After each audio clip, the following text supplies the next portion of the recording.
are being detained until we can figure out who your name is. I'm giving you a chance to give me your name. This video shows exactly why knowing your rights matters. This auditor was standing on a public sidewalk, lawfully taking photos, when all of a sudden he gets surrounded by deputies who demand ID without any suspicion of a crime. From the start, the officers admit he isn't breaking the law, but instead of letting him go, they try to twist the situation into a crime of failure to identify. Watch how he stands his ground and doesn't let them trample all over his rights. Just investigative journalist gathering content for a story, that's all. Okay. Here's my hands. Got nothing in my hands, all right? Why are we taking pictures of the plant? Why not? Why not? Yeah. Well, it raised a little bit of suspicion. It's not illegal though, right? It's not illegal, however, it is suspicious in nature. With it being as, you know, what it is. So, do you have a vehicle with you? I'm not answering any questions. Like I said, I explained to him I'm a journalist gathering content for a story. Do you have an ID with you? And so he's already confirmed I'm not breaking any laws, so. Well, we're still talking to you. We need to identify who we're talking to. I can't hear you, I'm sorry. We're trying to identify who we're talking to just because there was a suspicious, it was called out that there was a suspicious person walking around taking photographs. The way things are right now, we at least need to identify who we're speaking to so we can make a notation that you were in the area, who you were, and what you were doing. If you're taking photos, that's fine.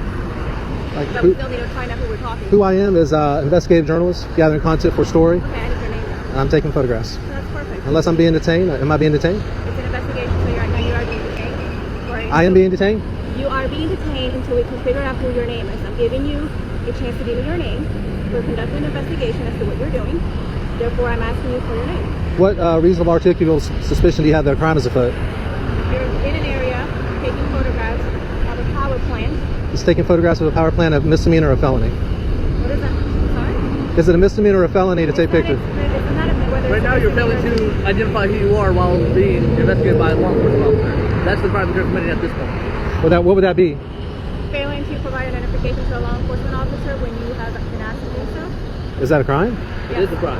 You have to provide law enforcement with an identification or your name so that when it's been asked upon you not do so. But you've already confirmed that I'm not doing anything illegal. I'm not violating any laws. Failing to identify yourself at this point. There's no duty. I'm not refusing. Don't get me wrong. But there's no duty to identify if I'm not suspected of a crime. Okay. Is that right?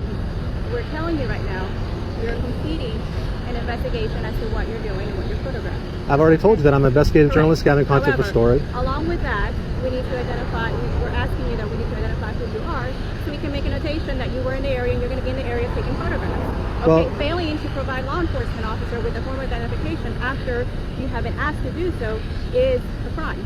Okay, so I'm not refusing. What will happen if I don't give you guys identification? Because I don't think it's any of your business who I am. You've already confirmed that I'm not committing a crime. What I'm